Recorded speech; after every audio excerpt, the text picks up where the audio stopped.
Ito ang pangalawang parte ng kwentong Dugo ng Maharlika. Habang naglalakad ang mga mandirigma, rinig ng lahat ang mga bulong ni Carlo na parang kinakausap ang sarili. Nagalit. Ina naman, wala pa akong matinong nakakain. Simula nung bumagsak ako sa mundong ito, ang lakas pa ng hangover ko. Tapos walang tigil na labanan. Pambihira. Narinig ni Jericho ang sinabi ni Carlo. Tumawa ito. Hindi pa sila lubos na nakakalayo mula sa monasteryo nang sumabog ang nakakapinging hiyawan mula sa silangan. Mga babae, bata at matandang nagsisigaw, umihingi ng saklolo. Ang lupa ay yumanig at ang hangin ay nagdala ng amoy ng bulok na laman. Narinig ni Carlo ang mga hiyawan. Alam niya na ang mangyayari. Oh! Diyos ko! Ayan na naman. My goodness! Mula sa kadiliman ng kagubatan, lumitaw ang hukbo ng mga amalanhig, mga bangkay na itinindig muli sa sumpa ni Sangre Dalikat na parang inaantay ang mga pagdating ng natitirang hukbo ni Prinsipe Oliver. Ang kanilang mga katawan ay baluktot, ang mga mata ay walang puti, ang kanilang mga bibig ay nakangangang parang gutom na bituka. Sanda-sandaan napatigil ang mga mandirigma. Kahit si Carlo, nasanay na sa bangis ng mga halimaw, ay napakagat sa labi. Diyos ko! Bulong ni Arturo. Hawak ang mutya ng kalabaw na nanginginig sa kanyang palad. Walang oras na para mag-isip. Sa kabila ng takot, mabilis silang sumugod upang pigilan ang mga nilalang na sumasalakay sa isang payak na baryo sa gilid ng ilog. Ang mga kubong pawid ay nagliliyab. Ang mga magsasaka ay nagpapanik. At ang mga bata nagtago sa ilalim ng mga sirang kariton. Bumungad agad ang kaguluhan. Si Mark, dala ang kanyang rifle, ay nakakita ng isang ina na hinihila ng 3 amalanhig. Hindi na siya nag-atubali. Pumutok ang kanyang baril. Pumutok ulit at bumagsak ang 2 halimaw. Sumugod siya at sa lakas ng kanyang sipa, nabitawan ng halimaw ang babae. Takbo! Sigaw ni Mark. Samantalang si Arturo ay halos lamunin na ng dagsa ng mga nilalang. Ang kanyang mga kamao ay bumayo ng bumayo. Bawat suntok ay nakakadurog ng mga buto. Ngunit sila ay parang alon na walang tigil. Ang isa ay napapabagsak. 2 ang sumusulpot. Kapalit, tinangay siya ng mga bangkay at muntik nang malunod sa dagat ng mga kuko at ngipin. Mutya, tulungan mo ko! Sigaw niya, halos mawalan ng hininga. Sa gilid ng labanan, si Carlo biglang nag-ukit ng bilog sa lupa gamit ang kanyang punyal. Inusal niya ang mga sinaunang dasal na natutunan niya mula sa mga babaylan at manggagaway ng kanyang lahi. Sa bawat salitang lumalabas sa kanyang bibig, kumikinang ang hangin at ang mga amalanhig na sumugod sa kanya ay biglang tumigil, nagdadalawang isip na lumapit. Ngunit ang kanyang tinig ay pumipiyok. Dahil hindi buo ang kanyang pananalig, kailangan niyang mandaya, gumamit ng mga trik ng salitang upang magmukhang mas banal ang kanyang panalangin kaysa sa tunay. Si Reverson naman ay nakapikit. Pilit sinisilip ang linya ng oras. Sa kanyang mga mata, sumulpot ang mga malabong pangitain. Pero dahil sa paulit-ulit at parang nagkaka-idea na siya kung anong gustong ipakita sa kanya ng kanyang bertud. Mga kamay na may hawak na sandata, dugo, sigawan, at isang boses na humahalakha. Ang mga vision niya ay unti-unti nang maglinaw. Nanginginig ngunit nanahimik siya dahil hindi pa siya sigurado. Hindi niya alam kung kailan, kung sino at kung paano. At sa isang gilid ng labanan, si Jericho ay nakangising mapanukso. Mabilis ang kanyang mga bala. Bawat putok ay tiyak. Bawat halimaw na lumalapit ay bumabagsak. Ngunit ang kanyang mga mata ay hindi nakatuon sa mga inosente. Nasa mga kasamahan niya. Para bang sinusukat ang bawat pagkilos nila. Matagal ang labanan. Ang hangin ay napuno ng amoy ng nasusunog na pawid, ng dugo at bulok na laman. Ang lupa ay nagbabalot ng mga katawan, mortal at hindi. Sa huli, bumagsak ang mga huling amalanhig. Tinaga ni Carlos sa leeg. Bumagsak itong parang puno. Kumalabog ang lupa at sumiklab ang katahimikan. Ngunit ang katahimikan ay hindi ginhawa. Isa itong pagluluksa. Sa gilid nila, kalahati ng baryo ay patay. Ang mga ina ay yakap ang kanilang mga anak na hindi na gumagalaw. Ang humugot ng malalim na hininga. Ang matatanda ay nakatitig sa kawalan. Nilamon ng pagkabigla. Ang mga sigaw ng pagdadalamhati ay sumabog sa hangin. Humugot ng malalim na hininga si Maximus. Nanginginig ang kamay na puno ng dugo.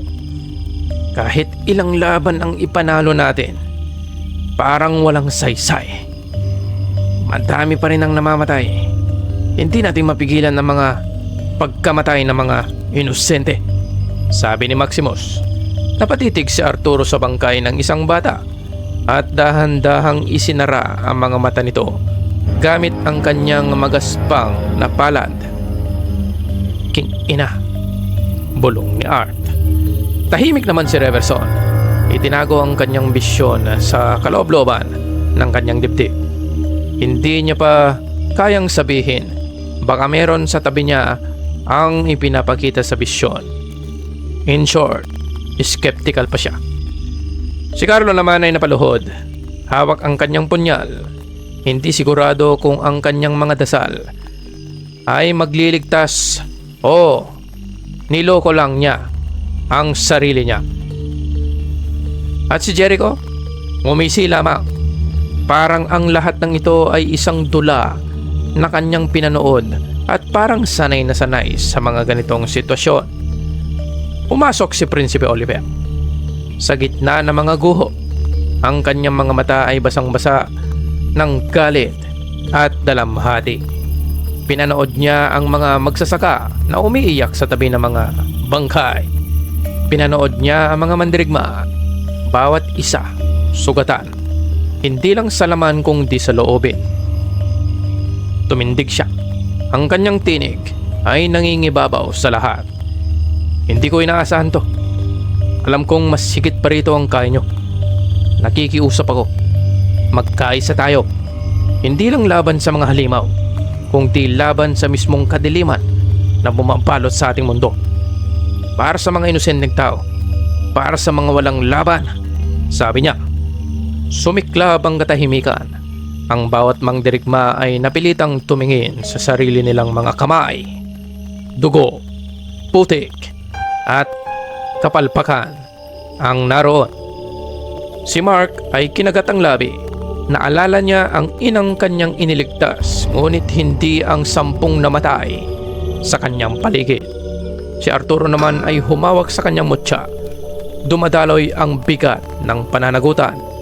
Si Carlo, nakatungo, tinatanong ang sarili kung totoo nga ba ang kanyang lakas o fake. Si Reverson naman ay nananahimik pa rin sa gilid. Kinakatok ang lihim ng kanyang bisyon. At si Maximus, marahang pumikit, pinipigil ang halimaw sa kanyang laman. Habang naririnig ang tinig ni Oliver na parang kidlat sa kanyang puso. Tanging si Jericho lamang ang hindi natigatig. Siya ay ngumisi at bumulong ng mahina para sa sarili. Magkaisa. Tignan natin kung hanggang kailan, sabi niya. Sa dapit hapon, nang walang hanggang dilim, nagliyab ang mga kandila ng mga namatayan. At sa gitna ng usok, dugo at abo, ang mga mandirigma ay nagsimulang makita. Hindi lamang ang halimaw na kanilang kalaban, kundi ang halimaw na kanilang itinatago sa kani-kaniyang dibdib. Dinala sila ni Prinsipe Oliver sa mataas na kabundukan, kung saan ang lupa ay humihinga ng init at ang ulap ay palaging may bahid na abo. Sa tuktok nito, nakatindig ang templo ng bulkan, isang dambana ng mga sinaunang mandirigma na ginamit upang linisin ang katawan at kaluluwa bago ang pinakamalaking digma.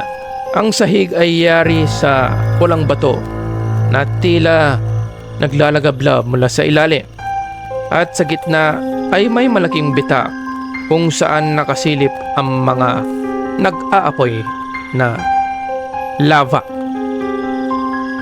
Ang tunog ng bulkan ay parang tibok ng isang higanting puso. Mabigat, nakabibighani, pero nakakabingi, nakakaantig sa loob. Lumapit ang punong babaylan ng templo. Isang matandang babae na halos sunog na ang balat sa tagal ng paninirahan sa lugar na iyon. Ang kanyang tinig ay parang halakhak ng apoy at bulong ng abo. Bago kayo maging tunay na magkakapatid sa armas, aniya, daraan muna kayo sa pagsubok ng apoy. Hindi lamang ang laman ang sinusunog dito, kundi pati ang mga lihim na ayaw niyong tanggapin, sabi niya. Isa-isa silang pumasok sa bilog ng apoy. Nakapikit at pinilit ang kanilang loob. Si Mark ang unang nakakita ng kanyang bangungot. Ang kanyang kamay ay muling kumakapit sa gantilyo. Ngunit sa bawat putok ng baril, hindi halimaw kundi mga inosente ang bumabagsak. Nakita niya ang batang babae na inilagas noong nakaraang laban. Ngunit ngayon, may butas sa dibdib. Hawak pa rin ang kanyang kamay at bulong ng bulong. Bakit hindi mo kami niligtas? Sabi ng bata. Napasigaw si Mark, halos mahulog sa sarili niyang tago. Ngunit ang init ng bulkan ay nagpigil sa kanya. Si Arturo naman ay nakaharap sa isang anyo ng kanyang sarili. Isang halimaw na kalabaw na duguan, nakatali sa mga kadena. Pinagtatawanan ng mga tao. Ang halimaw na ito ay sumigaw.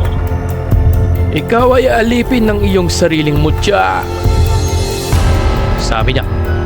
Walang saysay ang iyong lakas, kundi upang gawing hayop ang iyong kaluluwa. Sunod nito. Nanginig ang kanyang kamao, ngunit pinilit niyang lumaban hindi sa halimaw, kundi sa sariling kahihiyan. Si Carlo naman ay nakakita ng dalawang dambuhalang nilalang, ang mga overlord na dati niyang nakalaban at sinelyuhan gamit ang kanyang dugo. Ang kanilang mga anino ay bumabalot sa kanya. Umahalakhak. Wala kang naligtas. Niloloko mo lang sarili mo. Ang iyong dasal ay hungkat. At ikaw ay isang mangmang na manlilinlang. Napangiti siya ng pilit at nagbiro ng mahina kahit walang nakakarinig. Ay kung maloloko ako, sana niloko ko na rin ang sarili ko para makalimot. sabi niya. Ngunit sa loob-loob niya, ang bigat ng kanyang trauma ay muling bumigat sa dibdib niya. Samantala si Reverson ay nakakita ng dalawang daan. Isa ay malinaw, isa ay madilim. Sa kaliwaan naroon ang kanyang mga kasama, sugatan, ngunit buhay. Sa kanan naroon ang kanyang sariling kapayapaan, malayo sa gulo, ngunit nag-iisa ang boses ng apoy. Ang boses ng apoy ay nagbulong. Piliin mo ng mabuti ang mga magiging desisyon mo, sabi niya. Bulong sa kanyang utak. At si Maximus, nakita niya ang kanyang sariling anino na dahang-dahang nagiging halimaw. Ang kanyang mga kamay ay natatakpan ng balahibong mapuputi. Ang kanyang mga mata ay nagiging kulay ginto. Sa kanyang likod, naroon ang kanyang tatay. Nakatingin sa kanya na parang dismayado sa kanya. Ito ang iyong kapalaran. Wala kang lugar sa gitna ng mga tao. Ikaw ay magiging bangungot. Pumulong sa kanyang utak. Napakuyom siya ng kamao at sa unang pagkakataon, tumulo ang luha sa kanyang mga mata. Matapos ang ritual, ang mga mandirigma ay halos mawalan ng hininga at kanilang mga katawan ay pawis na pawis. At ang kanilang mga mata ay mabigat sa bigat ng kanilang mga nakita. Ngunit may kakaibang nangyari sa gitna ng kanilang mga sugat. Unti-unting sumibol ang pag-unawa. Habang nagpapahinga, biglang tinawag ni Arturo si Mark. Kapatid, subukan mo nga ako. Ani niya. Hawak ang kanyang kamao. Nagulat si Mark ngunit ngumiti. Ha? Seryoso ka? Hindi pa ba sapat yung mga halimaw kanina? Sabi ni Mark. Ngunit tumayo rin siya at nagsimula silang magharapan. Sa una ay biro lamang ang mga suntok na pinipigil, mga galaw na magagaan. Ngunit habang tumatagal, ang kanilang mga kamao ay nagiging tapat, parang dalawang sundalong sinusukat ang isa't isa. Sa huli, parehong hiningal na hiningal, parehong may mga pasa, ngunit pareho rin silang ngumiti. May ibubuga ka rin pala, bata, ani ni Mark. At ikaw rin, matigas pa ang mga tuhod mo, sagot ni Arturo. At parehas na nagtawanan. Samantalang si Carlo umupo sa tabi nila Reverson at Maximus. Nagbiro siya habang hawak ang kanyang punyal at isang bote ng alak na nasa maliit na bag niya. Tagay tayo mga kaibigan. Malay nyo, huling tagay na natin to, di ba? Sabay abot ng bote kay Maximus. Pagkatapos niyang tumungga. Huwag mong gawing biro ang kamatayan, kaibigan, seryosong sabi ni Reverson. Napatingin si Carlo, natahimik. Pero bago pa siya makasagot, nagsalita si Maximus. Mabigat ang boses. Matagal ko nang nilalabanan ang takot sa dibdib ko. Ngayon lang ako nabahala ng ganito, sabi niya. Nagtinginan silang tatlo. Sa simpleng palitan ng salita, nagsimulang mabuo ang tiwala na kulang sa kanila. Ngunit hindi lahat ay nahulog sa parehong landas. Si Jericho nakaupo sa isang batong malapit sa bangka ng halimaw ay pinagmamasdan lamang ang lahat. Nakangisi siya, ngunit sa kanyang mga mata ay may malamlam na apoy. Inang yan. Brotherhood, kapatiran, bulong niya. Mga hangal, sabi niya. Hawak ang kanyang pistola. Idinikit niya ito sa kanyang noo. At doon niya narinig ang bulong. Isang tinig na parang apoy na may laso. Wala silang halaga. Ikaw ang itinakda. Iwan mo sila. Patayin mo sila. At ikaw ang magiging hari ng bagong mundo dito. Galing ka sa mas modernong panahon. Mas madami kang alam kesa sa kanila. Napangiti siya. Mahina ngunit mapanganib. Mamuno ha. Mas magandang pakinggan kaysa sa manungkulan. At habang ang iba ay natuto ng pagtitiwala, si Jericho lalong nalulubog sa kanyang sariling kadiliman. At sa gabing yon, sa ilalim ng ulap, ng abo at usok ng bulkan, unti-unting nabuo ang mga bigkis ng pagkakaibigan. Ngunit kasabay nito, lalong lumalim ang hiwa ng pagtataksil na darating. Makalipas ang gabi ng pagsubok ng apoy, ipinagpatuloy ng mga mandirigma ang kanilang paglalakbay. Ang hangin sa kagubatan ay mabigat, parang laging may matang nagmamasid mula sa dilim ng mga punong balete. Ang lupa ay basa sa dugo.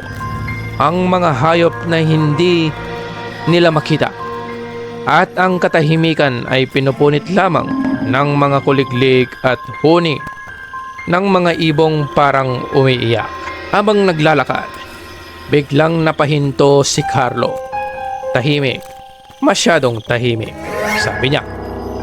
Bago pa makasagot si Reverson, isang malakas na sigaw ang dumagundong sa kagubatan. Isang huni ng halimaw na nagmula sa kailaliman ng lupa. Ang mga sanga ng puno ay nabali, at mula sa anino lumitaw ang isang dambuhalang nilalang, si General Talagbusaw. Isa sa aswang na general ni Dalikan. Ang kanyang katawan ay balot ng mga mahahabang kaliskis. Ang mukha ay kalahating tao, kalahating paniki, at ang kanyang mga bisig ay nagtatapos sa mga matatalim na kuko. Sa kanyang balikan ay nakasabit ang mga bungo ng mandirigmang napatay niya. Nakatingin pa rin, parang buhay. Kayo na ba ang ipinagmamalaki ng Maharlika? Kayo ba ang sinasabi nilang pag-asa? Pumalakhak si Talagbusaw. Ang kanyang boses ay parang kidlat na umuugong sa dibdib ng bawat isa. Narito kayo sa aking gubat, at dito isa-isa kayong mabubulok, sabi niya. Mabilis ang paglusob ng mga alipores ng general, mga nilalang na tinubuan ng pakpak ng paniki at naglalaway ng itim na dugo. Lumaban agad si Mark. Pinaputok ang kanyang baril ng sunod-sunod. Bawat balay tumatama, ngunit tila hindi sapat para pabagsakin ang mga halimaw. Si Arturo, laging buo ang loob, hindi nagdalawang isip. Agad sumugod na naman, dala ang bigat ng mutya ng kalabaw. Ngunit bago pa siya makatalon ng buo, sinalubong siya ni Talagbusaw, at isang hampas ng kuko, tumilapon siya sa mga ugat ng puno. Duguan, halos mawalan ng malay. Arturo! Sigaw ni Carlo. Ngunit hindi siya makalapit sapagkat tatlo agad na alipores ang humarang sa kanya. Mabilis niyang binigkas ang mga dasal sa lumang wika. Pinapaso ang mga halimaw ng liwanag mula sa kanyang punyal. Samantalang si Maximus ay nagngangat-ngat ng panga. Nakikita ang kaibigang halos mamatay. Mula sa kanyang mga mata ay kumislap ang gintong apoy. Ang kanyang balat ay nagsimulang gumaspang na parang balahibo ng isang mabangis na hayop. Ang kanyang sigaw ay nagpalipad sa mga ibon sa buong gubat. Sa kanyang galit, tinanggal niya ang braso ng isang mga alipores gamit lamang ang kanyang mga kuko. Saka inihampas yon sa isa pa. Ang kanyang mukha ay halos hindi na tao. Ang mga mandirigma, pati na si Prinsipe Oliver, ay natigilan sa nakitang anyo. Hindi pa rin sila sanay sa pagbabagong anyo ni Maximus. Ngunit, sa harap ng lahat ng iyon, tumawa lamang si Talagpusaw. Ha ha ha ha! Isang halimaw sa panig ng Maharlika. Desperado ka na talaga, bata. Ha ha ha! Pinilit ni Mark at Treverson na hilain si Maximus palayo bago siya tuluyang lamunin ng kanyang sariling anyo. Habang iyon ay nangyayari, ginamit ni Carlo ang liwanag ng kanyang punyal upang bahagyang itaboy ang general. Sapat para makalayo sila. Ngunit, ang kanilang pagtakas ay may kapalit. Basag at duguan ang katawan ni Arturo. Hindi nagtagal, natagpuan nila ang tinatawag na ararangan, isang ilog na kasing itim ng gabi, kung saan ang bawat alon ay may kasamang mga kamay na pilit kumakapit. Wala na tayong oras, sabi ni Prinsipe Oliver. Kung magpapahinga tayo dito, maaabutan tayo ni Talagpusaw, sabi niya. Walang pagpipilian, tumawid sila. Ngunit sa unang hakbang ni Carlo, agad na kumapit sa kanya ang isang malamig na kamay. Isa, dalawa, tatlo, hanggang sa halos buong katawan niya ay hinihila pababa. Mga kaluluwa ito ng mga inalipin at mga namatay, sigaw ni Reverson. Kita ang pagkataranta, ngunit nanlilisik ang kanyang mga mata. At sa kanyang future insight, bigla siyang napatigil. Nakita niya ang posibleng pagkamatay ni Carlo, kung saan wala siyang ginawa. Agad siyang sumisid at sa tamang sandali, nahawakan niya ang braso ni Carlo bago tuluyang lamunin ng ilog. Hindi mo pa oras, kaibigan, anya, habang pilit hinihila si Carlo pataas. Nakawala sila. Ngunit, hindi bago tumama ang malamig na labi ng isa sa mga kaluluwa sa pisngi ni Carlo. Parang tanda na hindi siya lubusang ligtas.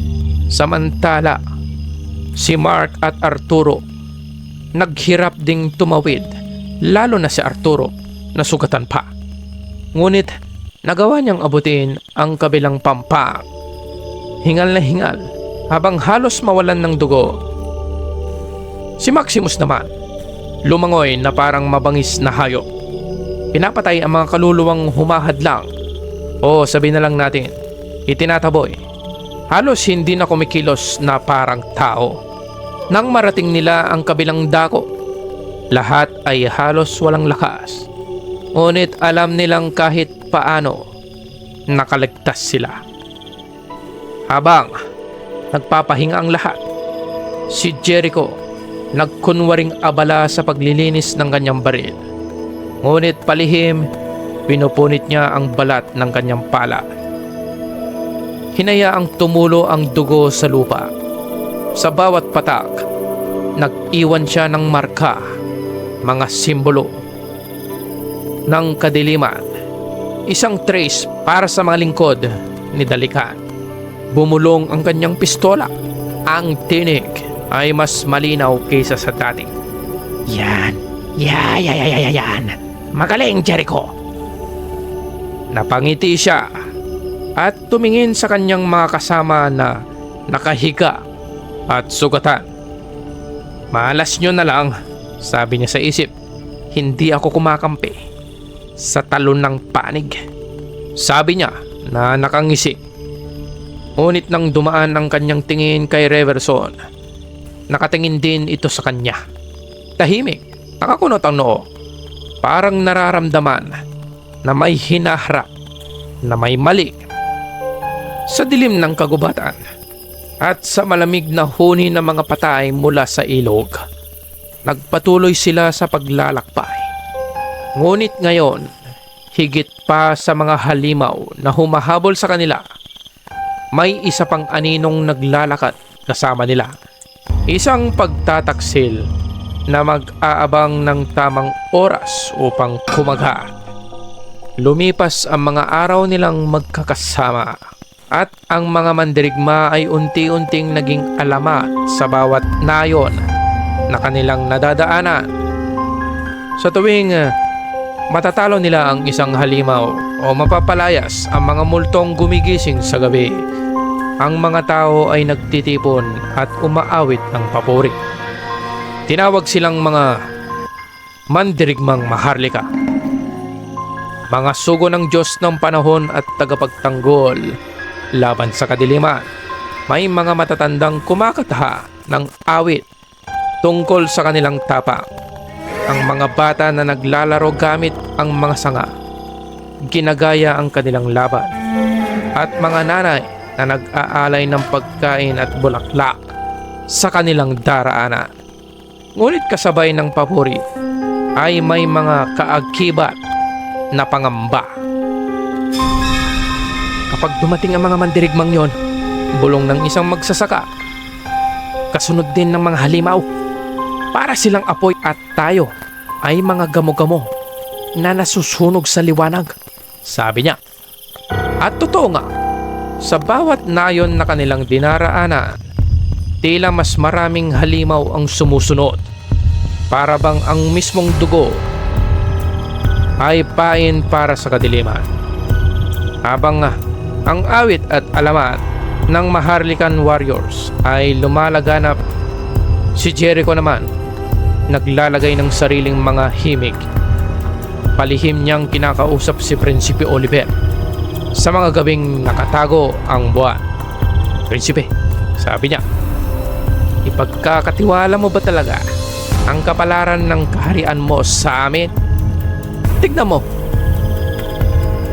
yung nakasalakot din, halimaw pala. At baka sa kalaunan, hindi na niya makontrol ang sarili. Ayan, tignan mo pa yung isa dyan, si Carlo. Parang hindi naman legitimong antingero yan eh. At yung isa, si Reverson, ngumiti siya ng may lambing. Parang laging nakatingin sa hinarap. Pero ni minsan hindi siya nagsabi kung ano nga ba ang mga tumatakbo sa isipan niya. Nagtatago siya ng iniisip, Prinsipe. Sabi niya, napakunot ng noo si Prinsipe Oliver. Pinili kayo ng Diyos ng oras at panahon. Kaya may kumpiyansa akong mapagkakatiwalaan kayong lahat. Sabi niya. Talaga ba? Sagot ni Jericho. Inilapit ang kanyang mukha, halos parang bulong ng tukso. Baka may traitor sa amin. Hindi mo ba naisip yon? Simula pagdating namin dito, parang lagi tayong napapalaban.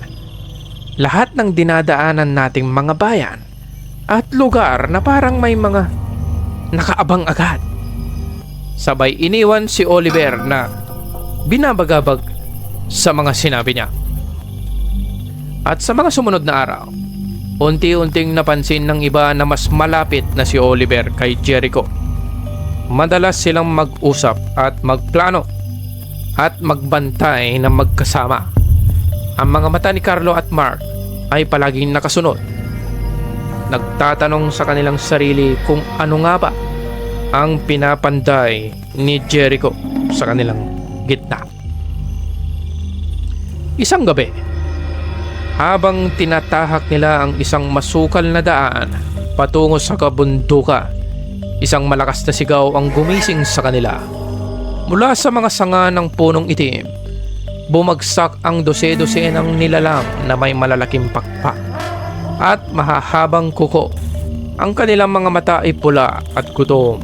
Ang kanilang mga huni ay parang mga batang umiiyak. Mga wakwak! Sigaw ni Carlo, sabay bigkas ng orasyon upang lumikha ng liwanag. Agad na lumaban si Mark. Pinutok ang kanyang baril sa hangin. Bawat bala ay tumatama sa pakpak ng mga nilalang. Si Maximus ay sumugod. Pinunit ang isa sa dalawa gamit ang kanyang espada. Ngunit para itong mga alon hindi matapos-tapo.